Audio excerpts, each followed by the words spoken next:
परिस्थितियों का विचार करते हैं तो हम सबको ध्यान में आता है कि जब व्यक्ति जीवन जीता है तो विपरीत परिस्थितियों में जीवन को जीने के लिए, क्योंकि हम विपरीत परिस्थिति में या तो हार मानकर टूट जाए और टूटकर घर बैठ जाए, और जो व्यक्ति पुरुषार्थी होता है वो विपरीत परिस्थितियों में टूटता नहीं है, खड़ा होता है और परिस्थितियों का सामना करता है। परिस्थितियों का सामना करना ही, उस चुनौतियों के झेलना, उसका निराकरण करना, और निराकरण के लिए क्या हो सकता है उसके लिए पुरुषार्थ करना, यही व्यक्ति की लक्षण है। इसलिए विपरीत परिस्थिति में कैसे खड़ा हुआ जाए ये हमको समझना होगा। डॉक्टर साहब उस विपरीत परिस्थिति में खड़े हुए और पुरुषार्थ को किया। हमने स्वामी विवेकानंद को सुना है, स्वामी विवेकानंद कहा करते थे कि नदी के बहाव के साथ तो मुर्दे भी बहकर चले जाते हैं, जो नदी के बहाव के विपरीत तैरता है वही जीवित कहलाता है, वही पुरुषार्थी कहलाता है। अर्थात बहाव के साथ तो कोई भी बह सकता है, लेकिन विपरीत परिस्थितियों के साथ खड़े होना और उनको चीरते हुए आगे बढ़ते जाना, ये जो आगे बढ़ता है यही हमारे जीवन का पुरुषार्थ कहलाता है। ये पुरुषार्थ डॉक्टर साहब ने अपने जीवन में जिया है। इसलिए हमको अपने जीवन में कैसा जीवन जीना, तो ये भी जीवन जीने की प्रेरणा मिलती है। हमारे शास्त्र ग्रंथ कहते हैं, विदुर नीति में एक जगह ऊपर उल्लेख आता है कि विपरीत परिस्थितियों में व्यक्ति को क्या करना चाहिए, व्यक्ति जीवन कैसे जिए। तो विदुर नीति ये कहती है कि व्यक्ति को विपरीत परिस्थिति के अंदर अपने जीवन को सहज कर लेना चाहिए, अर्थात बिल्कुल शांत भाव से अपने जीवन को जीना चाहिए। क्यों?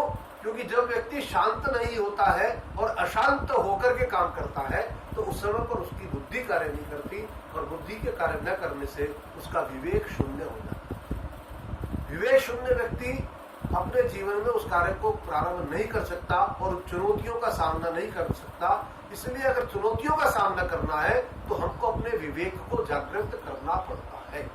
जब हमारा विवेक जागृत होता है तब हम विपरीत परिस्थिति में खड़े होते हैं और खड़े होकर उससे लड़ने का प्रयास करते हैं। तो विदुर नीति कहती है कि जब विपरीत परिस्थिति हो तो हमको सहज हो जाना चाहिए, और फिर उसके बाद दूसरी बात कहती है कि हमको परिश्रम करना चाहिए। ये जो परिश्रम है यही परिश्रम पुरुषार्थ है, अर्थात उन चुनौतियों का डटकर सामना करना, उनसे छुपकर मुंह छुपाकर नहीं जाना। अगर हमने उदाहरण सुना होगा कि जब कभी कबूतर के सामने बिल्ली आ जाती है और कबूतर अगर आंख बंद कर ले बिल्ली से डर के, तो बिल्ली भाग नहीं जाती है, बिल्ली झपट्टा मारकर कबूतर को खा जाती है। अगर कबूतर को उस बिल्ली को देख करके आगे बढ़ना है तो उसको पुरुषार्थ करना होगा, आंखें खोलनी होगी, पंखों को फड़फड़ाना होगा, और जब पंख फड़फड़ाते हैं तो वो बिल्ली से बच जाता है। अर्थात विपरीत परिस्थिति में विवेक को जागृत करना, आंख बंद करके मुंह छुपाकर नहीं बैठना।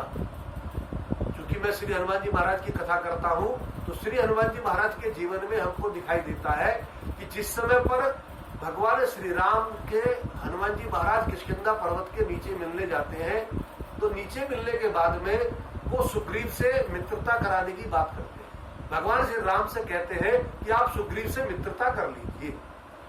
भगवान श्री राम ने पूछा कि मैं इससे मित्रता क्यों करूं? तब श्री हनुमान जी महाराज ने कहा कि इससे मित्रता इसलिए करना आवश्यक है प्रभु कि आपकी और इसकी परिस्थितियां एक समान है।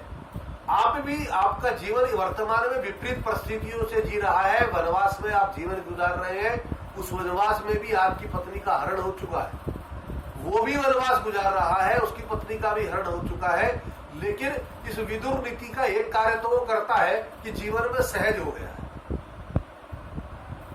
वो जीवन में सहज होकर के यहाँ पर बिल्कुल शांत भाव से बैठा है। लेकिन इसमें जीवन में दूसरा गुण नहीं है कि यह पुरुषार्थी बने।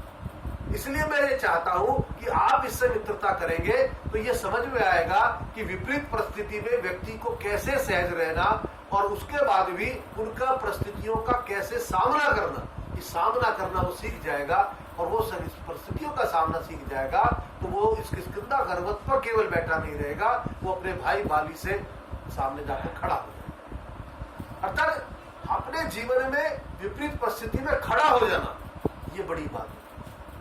डॉक्टर साहब के जीवन में हमको दिखाई देता है, वो विपरीत परिस्थिति में खड़े हुए अपनी शिक्षा भी प्राप्त करी और शिक्षा दीक्षा प्राप्त करने के बाद अपने जीवन में राष्ट्र और समाज के प्रति संवेदनाओं को भी जागृत रखा।